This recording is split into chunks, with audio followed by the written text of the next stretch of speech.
lalawin sila ng Diyos. Very good. 5. 5 po, mapalad ang mga mapagkumbaba dahil mamanayan nila ang mundo. Okay. 6 po. Verse 6. 6 po, mapalad ang mga tao ang hangad ay matupad ang kalooban ng Diyos. Okay. Dahil tuturuan sila ng Diyos na magtutupad ng Diyos. Amen. Ano yung root kung bakit tayo maging mapalad? Sasagot ako si Peter. Pinasamba po natin. Ang Diyos. So, sino ang reason kung bakit tayo mapalad? Ako wala. Sino daw? Si Lord. So, nais ba natin maging mapalad? Okay. So, ano dapat natin gawin? Very good. Nandun lang din sumunod sa verse 1.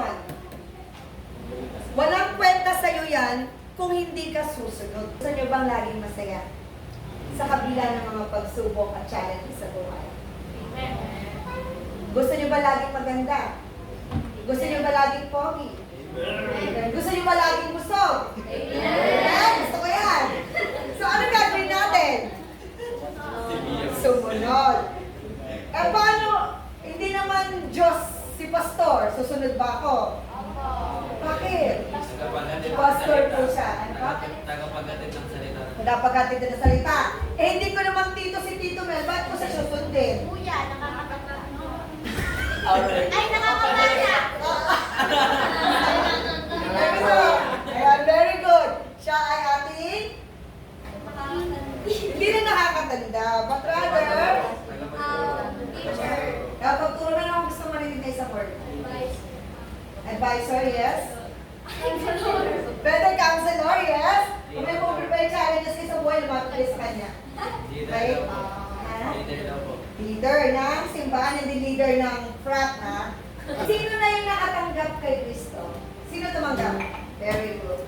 Kailan mo tinanggap si Kristo, Ate Michelle? Nung first ko po pumatay. Very good. Kailan niya na? Saan ka ba namin sa linggo? Very good. So, para mas lalo tayong lumago at mas lalo laging nakafocus ng part natin, attend tayo sa mga gawain. Okay? Nakatanggap ng iwalahan kay Christ. So, kaya pala narinig ko kanina lahat tayo ay mga taga-sunod. Hindi lamang dito sa apat na sulok ng simbahan ito, but rather, saan pa? Kahit saan magpunta, bawal tumawid. Ay, very good. Kailangan natin sumunod yan. Sa school. Susunod ba ako? Kailangan daw naka-uniform. Lagpas hanggang tuhod ang uniform. Hindi naman uso yun. Gusto ko hanggang dito.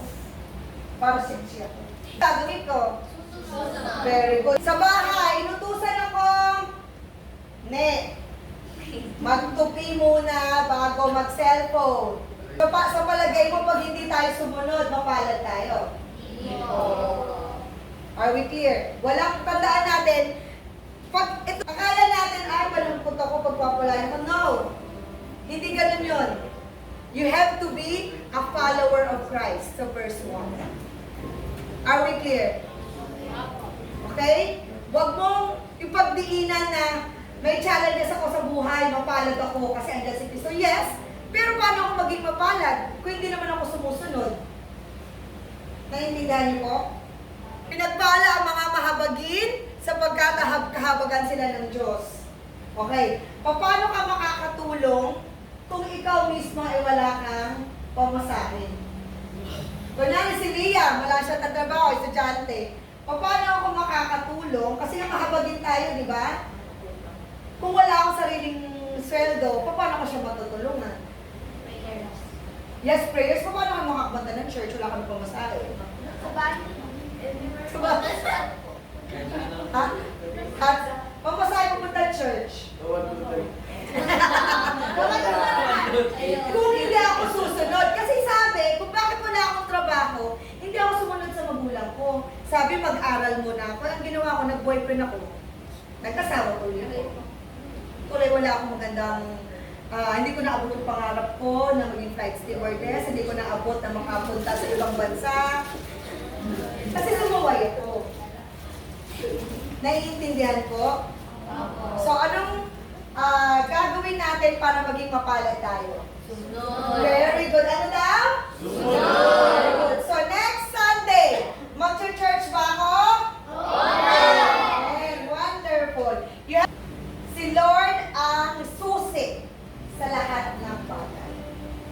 At magiging susi siya kung lahat tayo ay Susunod. Clear?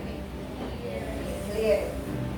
Kaya lahat kayo ay pinagpala.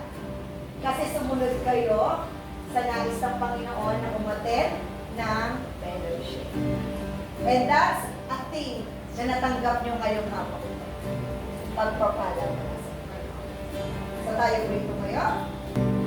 Mayroon lamang ako sa libong buhay. Di ko ay pagkakain. Di magkakain. At sa'yo ibibigay. Gayon ay sa akin. Sa akin, Nag-iisang alay, ialahan bawat saglit upang ibigin ka nang walang hubay. Kahit ang dagat na hindi napapagal sa paghalon, puso ko ay sa'yo'y nagmamahal sa habang panahon. Natatanging kayamanan ko, ikaw ay sambahin. Wagas na pagsibay, iyong dinggin. Kalahit na Isang pagkayan ng dagat. Kahit ang dagat na hindi napapagal sa paghalon, puso ko ay sa'yo'y nagmamahal sa habang panahon. Natatanging kayamanan ko, ikaw ay sambahin. Wagas na pagsintay, iyong dinggin. Kalakip ng awit, Pwede po ang bawat isang titig po natin ang ating mga mata. Hayaan nyo na ang bawat salita ng awiting ito bilang paalala sa atin na ang pagsunod sa habang ang nagiging daan para sa susunod na ating pagpapala. kayamanan ko, ikaw ay sambahin. Wagas na pagsintay, iyong dinggin. Kalakip ng Hayaan lang po awit, natin tumutog ang gitara. This time, it's you and the Lord. This time, talk to Him. Lord, I want to be blessed. Lord, I want to overcome all those challenges, Panginoon. Lord, I want to reach my dream. And Lord, teach me to obey. To obey my parents, to obey my teachers, to obey my professors, to obey my elders, and to obey you. Mga mahal ko, hayaan niyo po na ang oras na to is to renew ang pangako na mula ng ating makilalang Panginoon at tinanggap natin si Jesus sa ating puso. Ang simpleng pagsunod ang siyang magiging susi ng pagpapala na ipupungos ng ating Panginoon sa bawat isa sa inyo, maging sa ating mga pamilya. Nagugula ng iyong isipan sa mundo na iyong kinalakihan, hayaan mo, bigyan ka ng Panginoon ng kapayapaan. Kung ikaw ay nahihirapan ng iyong damdamin sa bawat bigati na pinagdaanan mo o maging sa sitwasyong ito ngayon na ikaw ay nahihirapan sa relasyon mo sa iyong pamilya, manalangin ka, Lord, hayaan mo ang pag-ibig mo ang manahan sa akin. Kung sa oras na to, ang bigat-bigat na nasa balikat mo sa responsibilidad mo sa iyong paaralan, maging sa pamilya mo, o kung anumang bagay, hayaan mo ibalik mo yon at surrender sa Panginoon at bigyan ka ng kaginhawaan na kung saan lalakad ka ng matiwasay na may kagalakan sa iyong puso. Huwag tuhin. Huwag mo nang ipagpaliban yan. Pagkakataon na yan.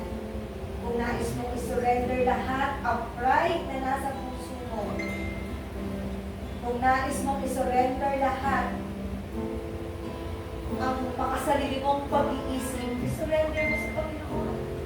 And claim ng blessing na nagmumula sa ating Panginoon. Ang pagpapala ng Diyos ay bukas sa lahat. Kung ang bawat isa sa atin ay may pusong nagpapakumbaba ng pagsunod at pagsusumango sa Kanya. Hayaan niyo po, Panginoon, na itaas namin ang mga kamay namin, Panginoon, simbolo ng pagpapakumbaba at pag-surrender lahat, Panginoon, na Lord, hindi po namin kaya. Nagtitiwala kami sa inyo, Panginoon, na kung saan ang lahat ng plano namin, Panginoon, kayo ang aming piloto. Kayo ang mag-lead sa amin, Panginoon, sa lahat ng aming desisyon. Na kung saan, Panginoon, ang hangarin niyo lamang, Panginoon, ang siyang amin nasa isipan at siyang amin nasa buong puso. Lord, sa mga anak niyo, Panginoon, na mayroong pinagdadaanan ngayon, Panginoon, katagpuin niyo po ang bawat isang Panginoon.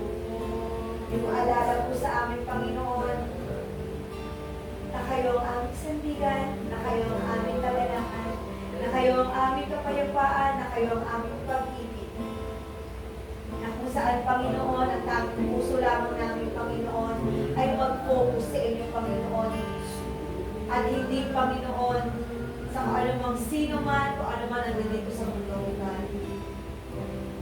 Lord, ang bawat isa sa Panginoon, sa mga anak ng Panginoon, ay narito, Panginoon, tumutulog sa inyong pananampalataya.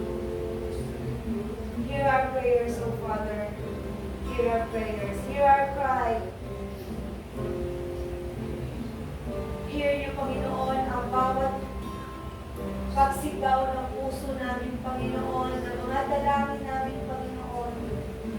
Mga dalangin na hindi man namin nasambit, Panginoon, pero alam niyo, Panginoon, ang laman ng aming puso. Lord, I pray, Father God, kay Ate Risa, kay Kuya Lawrence, Panginoon, kay Kuya Josh, kay Kuya Vincent, kay Kuya AJ, Panginoon, kay Kuya Prince, Panginoon, kay Kuya Jay, O God, kay Kuya Liam, kay Ate Mariel, kay Ate Rose, Panginoon, kay Ate Chanel, kay Ate Atina, Panginoon, kay Ate Nene, kay Ate Shona, O God, maging kay Ate Ces, Panginoon, kay Ate Aina, Panginoon, kay Ate Yvonne, Panginoon, kay Ate Michelle, kay Ate Ayel, kay Ate Celine, Panginoon, maging kay Mama, Panginoon, at maging kay Tito Meloban. Lord, alam ko po, Panginoon, na patuloy po kayong mangunguna sa bawat puso namin, Panginoon. Surrender namin po sa inyo, Panginoon. As we lift our hands up high, O God, as we lift our hands, O God, we surrender everything to you, O God. Let your will be done upon us, O Father. And may your blessings flow over and over to each one of us, O God. Sa aming pamilya, Panginoon, sa mga susunod pang mga henerasyon, Panginoon. Alam po namin, Panginoon, bilang mga tagasunod, Panginoon, hindi niyo po kami bababayaan. Hindi niyo po kami iiwan, Panginoon.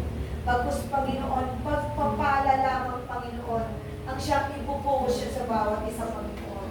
Hindi po kami mangangamba kung anumang challenges ang nasa harapan namin, Panginoon, sapagkat alam po namin, Panginoon, kasama namin kayo, Maraming salamat, Panginoon. Umaasa kami, Panginoon, at nagtitiwala na po na ang bawat dalangin po namin, Panginoon, ay umabot na sa kalangitan. At ang pinto ng kalangitan, O God, ay bukas para sa mga anak. Maraming salamat, O God. Patuloy po kayo, Panginoon, na mauna sa puso namin. Ang liwanag niyo lamang, Panginoon, ang siyang focus namin, Panginoon, na wala kaming reason na malungkot, wala kaming reason na matakot, wala kaming reason na mangamba. Because you are God, most powerful, majestic.